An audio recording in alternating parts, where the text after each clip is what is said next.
जय झूलेलाल साथियों, स्वागत है तव्हांजो ज़िंदगी ज़िंदगीअ जे नए एपिसोड में। मां आहियां तव्हांजो होस्ट ऐं दोस्त संजय मंगनानी ऐं अॼु वरी सां असां सां गॾु आहिनि चंदा विरानी दीदी। जय झूलेलाल सभिनी खे। दोस्तों, जीअं त तव्हांखे ख़बर ई हूंदी अॼुकल्ह जे हालातुनि जी, कुझु माण्हू चवनि था कि हिंदुस्तान पाकिस्तान जा जेका हालात आहिनि हू सही कान आहिनि। पर छो सही कान आहिनि? कीअं थियो ही सभु कुझु? जेको कुझु ग़लति हो या पोइ सही हो?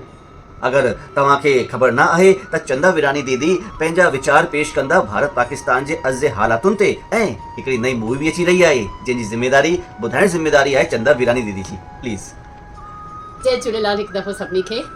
जीअं त असांजे भाउ संजय तव्हांखे ॿुधायो अॼु जे हालातुनि खे, त कहिड़े नमूने असीं गुज़री चुका आहियूं ऐं गुज़री रहिया आहियूं। भारत ऐं पाकिस्तान जे विच में जेको जंग हले पई या अञा बि कुझु आसार आहिनि, पर फ़िलहाल त शांती आहे। इहा शांती बि अहिड़ी आहे जेका तंहिंखां पोइ तूफ़ान बि खणी अची सघे थी।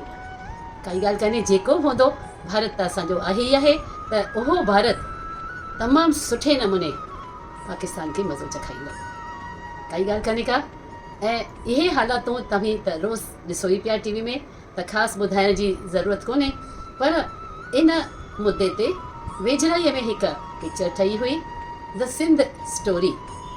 द सिंध स्टोरी भले हुन अंग्रेज़ी में नालो आहे, पर आहे सॼी सिंधीअ में, हिंदीअ में, ऐं सब टाइटल्स आहिनि इंग्लिश में।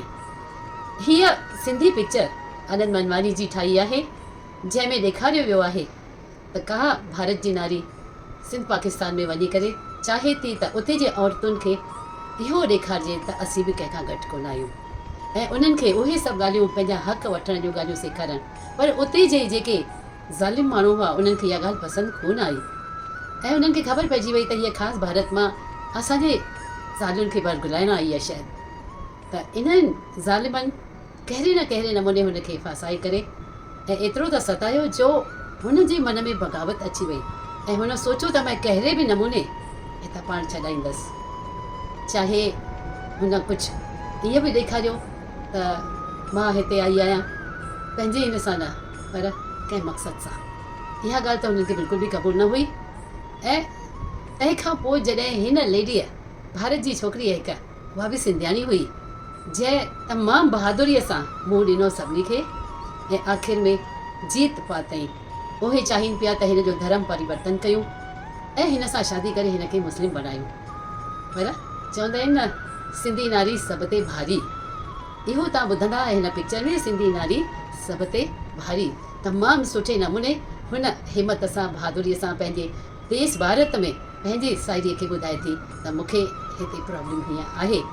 ऐं तंहिंखां पोइ भारत वारी जेका फ्रेंड अथसि, कहिड़े नमूने उहा हुनखे मदद पहुचाए थी, ऐं आख़िर में जीत हुननि जी थी थिए, यानी कि भारतवासियुनि जी, जो हू पंहिंजी न्याणीअ खे छॾाए करे भारत वापसि वठी था अचनि। इहा पिक्चर आहे भारत ऐं पाकिस्तान जे हाणे के मुद्दे खे ॾिसी करे असां तव्हांखे ॿुधायो, पर सभिनी थिएटर्स में हले पई।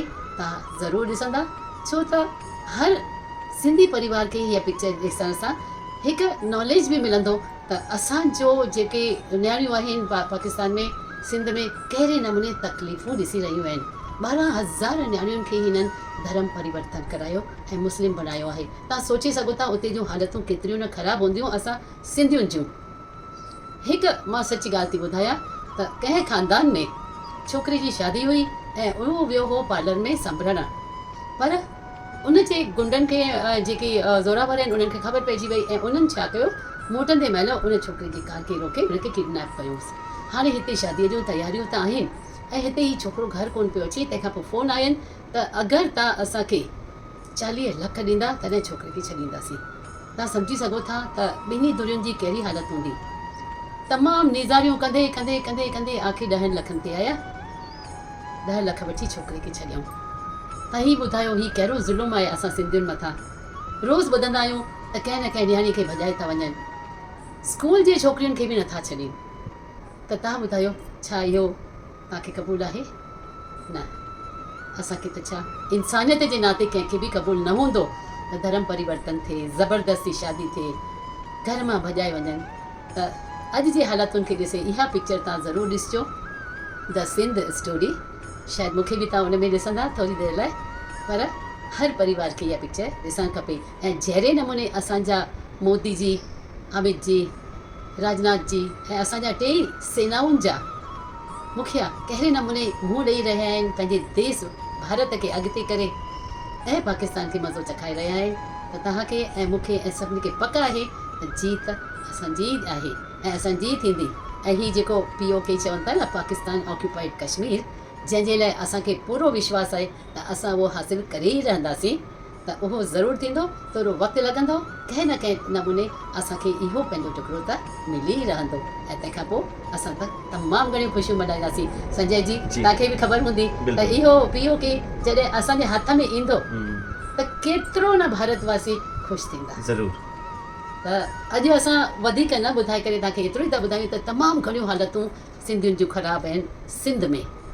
इन्हनि ते अञा बि ॿ टे कहाणियूं वरी ॿुधाईंदासीं। तेसिताईं जय झूलेलाल।